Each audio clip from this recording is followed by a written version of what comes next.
Welcome to Tej education. दोस्तों, इस video में हम खेलों कार्य टॉपिक से संबंधित कुल 40 प्रश्न कवर करने वाले हैं और लगभग 15 से 20 मिनट में हम पूरे 40 प्रश्न कवर करेंगे। मित्रों, अगर आपको समय कम पड़े तब आप वीडियो को बीच में रोकें और आंसर आसानी से आप सोचकर कमेंट करें। आइए तो बढ़ते हैं। सबसे पहला प्रश्न है कि भारत का वैश्विक धरोहर स्थल जो एक से अधिक राज्य में अवस्थित है वो कौन सा है? इसका सही जवाब है दोस्तों ऑप्शन बी कि भारत की माउंटेन रेलवे, ओके, जो कि वैश्विक धरोहर स्थल है जो एक से अधिक राज्य में अवस्थित है। अगला प्रश्न है कि श्रमिक मधुमक्खी अन्य मक्खियों को भोजन के स्रोत की दिशा ज्ञात करती है किस प्रकार? यह भिन्न भिनाकर या नृत्य के द्वारा या रासायनिक संकेतन के द्वारा या फिर स्पर्श के द्वारा? इसका सही जवाब है कि यह नृत्य के द्वारा अन्य मक्खियों को भोजन के स्रोत की दिशा ज्ञात कराती है। प्रश्न है कि कोणार्क मंदिर कहाँ अवस्थित है?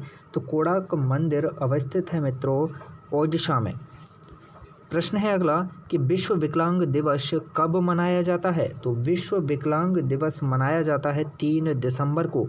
दिवसों से संबंधित एक प्रश्न आपकी परीक्षा में 100% आना तय है। अगला प्रश्न है कि जल मंदिर का संबंध निम्न में से किससे है? तो जल मंदिर का संबंध है जैन धर्म से।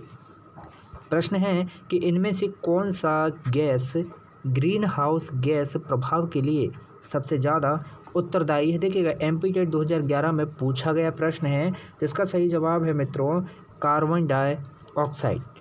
प्रश्न है कि इनमें से कौन सा बंदरगाह पूर्वी तट का सबसे गहरा भूमिवर्ती अर्थात चारों ओर भूमि से घिरा हुआ पूरी तरह से सुरक्षित बंदरगाह है? यह प्रश्न भी एमपी टेट 2011 में पूछा गया है। तो इसका सही जवाब है विशाखापट्टनम। प्रश्न है कि विश्व पर्यावरण दिवस कब मनाया जाता है? बड़ा ही आसान सा प्रश्न है और बार बार आता रहता है। तो विश्व पर्यावरण दिवस मनाया जाता है मित्रों 5 जून को। अगला प्रश्न है कि हमारे देश में वन महोत्सव दिवस कब मनाया जाता है? तो हमारे देश में वन महोत्सव दिवस मनाया जाता है 1 जुलाई को। प्रश्न है कि कथक किस क्षेत्र का शास्त्रीय नृत्य है? तो कथक उत्तर प्रदेश का शास्त्रीय नृत्य है। प्रश्न है कि गणगौर का त्यौहार कब मनाया जाता है? तो गणगौर का त्यौहार मनाया जाता है चैत्र शुक्ल तीज को। प्रश्न है कि एक किसान दानों को भूसे से अलग करना चाहता है, जिस प्रक्रिया से यह किया जा सकता है वह प्रक्रिया क्या कहलाती है?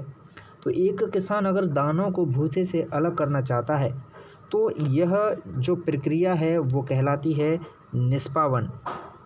प्रश्न है कि देखिएगा, किसके लिए मछली एक्वेरियम में हवा वाला पंप रखा जाता है? ओके, मछली घर में या फिर एक्वेरियम में हवा वाला पंप क्यों रखा जाता है? पानी को साफ रखने के लिए, या फिर जलीय पौधों को अधिक कार्बन डाइऑक्साइड देने के लिए, अधिक ऑक्सीजन को पानी में घुलने देने के लिए, या फिर मछली घर की शोभा बढ़ाने के लिए? जिसका सही जवाब है अधिक ऑक्सीजन को पानी में घुलने देने के लिए। प्रश्न है कि किस वर्णक की उपस्थिति के कारण पौधे हरे होते हैं? तो पौधे हरे होते हैं क्लोरोफिल के कारण। और एक प्रश्न और है कि क्लोरोफिल में कौन सी धातु सबसे ज़्यादा पाई जाती है? तो क्लोरोफिल में मैग्नीशियम सबसे अधिक पाई जाती है। प्रश्न हमने पिछले वीडियोज में आपको बताया था। प्रश्न है कि भारोत्तोलकों को प्रायः ज़्यादा मांसपेशियां और बॉडी मास बनाने की आवश्यकता होती है। इस उद्देश्य के लिए उन्हें ऐसा आहार लेने की आवश्यकता है जो किससे भरपूर हो? तो मित्रों, उन्हें ऐसा आहार लेने की आवश्यकता है जो प्रोटीन से भरपूर हो।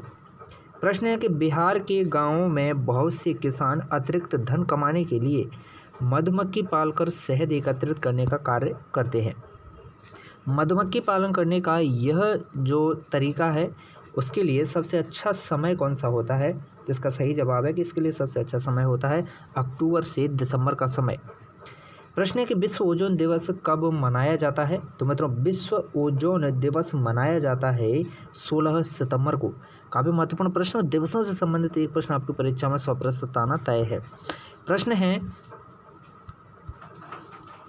कि बिहू भारत के किस राज्य का लोक नृत्य है? तो बिहू भारत के असम राज्य का लोक नृत्य है। प्रश्न है कि 11 जुलाई को मनाया जाता है क्या? तो 11 जुलाई को दोस्तों मनाया जाता है विश्व जनसंख्या दिवस। प्रश्न है कि बिहार राज्य के लोगों के लिए मधुमक्खी पालन शुरू करने की सबसे अच्छी अवधि कौन सी होती है? तो बिहार राज्य के लोगों के लिए मधुमक्खी पालन करने की सबसे अच्छी अवधि होती है अक्टूबर से दिसंबर। प्रश्न है कि निम्नलिखित में से कौन सा जोड़ा बिल्कुल सही है? तो बिल्कुल सही जोड़ा है यहाँ पर हमने अभी ऊपर प्रश्न देखा था कि बिहू लोक नृत्य कहाँ आयोजित किया जाता है? असम में। अगला प्रश्न है कि किस देश में क्रिसमस का त्यौहार जो है वो गर्मियों में मनाया जाता है? तो गर्मियों में मनाया जाता है क्रिसमस का त्यौहार भैया जी, कहाँ? ऑस्ट्रेलिया में। प्रश्न है कि पुष्कर मेला कहाँ आयोजित किया जाता है? तो पुष्कर मेला आयोजित किया जाता है दोस्तों अजमेर में। अगला प्रश्न है कि मिनी माता रोग ऐसी मछली खाने से होता है जिसमें अधिक मात्रा में क्या पाया जाता है? तो भाई ऐसी मछली जिसमें कैडमियम अधिक मात्रा में पाया जाता है मिनी माता रोग हो जाता है। प्रश्न है कि निम्नलिखित में से त्योहारों के उस समूह को चुनना है जिन्हें पूर्णिमा को मनाया जाता है। तो इसका सही जवाब है प्रश्न क्रमांक 30 का होली, रक्षाबंधन और गुरु नानक जयंती ऐसे त्यौहार हैं जिन्हें पूर्णिमा के दिन मनाया जाता है। प्रश्न है कि अंतर्राष्ट्रीय योग दिवस प्रतिवर्ष कब मनाया जाता है? तो अंतर्राष्ट्रीय योग दिवस मनाया जाता है प्रतिवर्ष 21 जून को। प्रश्न है कि अंतर्राष्ट्रीय योग महोत्सव प्रतिवर्ष मार्च माह के ऋषि के परमार्थ निकेतन आश्रम में आयोजित किया जाता है। इसकी शुरुआत कब हुई थी? तो अंतर्राष्ट्रीय योग महोत्सव की शुरुआत की गई थी मित्रों 1999 में। प्रश्न है कि 21 जून 2019 को रांची में आयोजित 5वें योग मोर का विषय क्या था? तो इसका विषय था मित्रों 5वें योग शिविर का, या फिर कहें जो 5वां योग शिविर का जो आयोजन किया गया था उसका उद्देश्य था हृदय के लिए योग। अगला प्रश्न है कि निम्नलिखित में से खेलों का महत्व कौन सा नहीं है? इनमें से खेलों का महत्व नहीं है कि खेलों से ज्ञानेंद्रियों का विकास नहीं होता है, ये गलत है, बल्कि खेलों के द्वारा ज्ञानेंद्रियों का विकास होता है और खेलों के द्वारा सामाजिक विकास भी होता है, शारीरिक और मानसिक विकास भी होता है और व्यक्तित्व का विकास भी होता है। प्रश्न है कि परिधि हमेशा मिट्टी से चीज़ें बनाती है और बिगाड़ती है और फिर से चीज़ें बनाती है।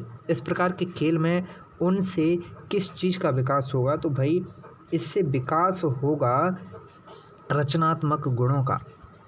प्रश्न है कि ये खेल गैर पारंपरिक माने जाते हैं। इन खेलों में खूब आनंद भी आता है और डर भी लगता है। ये खेल क्या कहलाते हैं? तो ये खेल कहलाते हैं रोमांचकारी खेल। प्रश्न है कि निम्न में से कौन खेल कूद का महत्व है? खेल कूद का कौन सा महत्व है? तो इसका सही जवाब है कि शारीरिक और मानसिक विकास होता है, खेल कूद से सक्रिय भागीदारी बनी रहती है, सामाजिकरण भी होता है। अतः ऑप्शन डी इसका सही जवाब को उपयुक्त सभी खेल कूद के महत्व हैं। प्रश्न है कि किंडरगार्टन विधि के प्रणेता कौन थे? तो किंडरगार्टन विधि के प्रणेता थे दोस्तों फ्रॉवेल। ओके, ऑप्शन बी इसका सही जवाब। प्रश्न है कि खेलकूद का इनमें से एक लाभ कौन सा नहीं है? तो खेलकूद का इनमें से लाभ नहीं है, वो है मित्रों ऑप्शन सी कि रक्त संचार बिगड़ जाता है। भाई रक्त संचार नहीं बिगड़ता है खेलकूदों से। ओके, अगला प्रश्न है कि किसी खिलाड़ी की योग्यता की पहचान कैसे होती है? तो किसी खिलाड़ी की योग्यता की पहचान होती है उसकी योग्यता से। अगला प्रश्न है निम्न में से कौन से बच्चों के खेल हैं? तो इनमें से बच्चों के खेल ये सभी हैं, पौधों की परी, छुपन छुपाई, अंत्याक्षरी। ओके, ये सभी क्या है? बच्चों के खेल हैं। प्रश्न है कि कबड्डी की टीम में कितने खिलाड़ी होते हैं? तो कबड्डी की टीम में कुल खिलाड़ियों की संख्या होती है दोस्तों 11। ओके, ऑप्शन सी इसका सही जवाब है।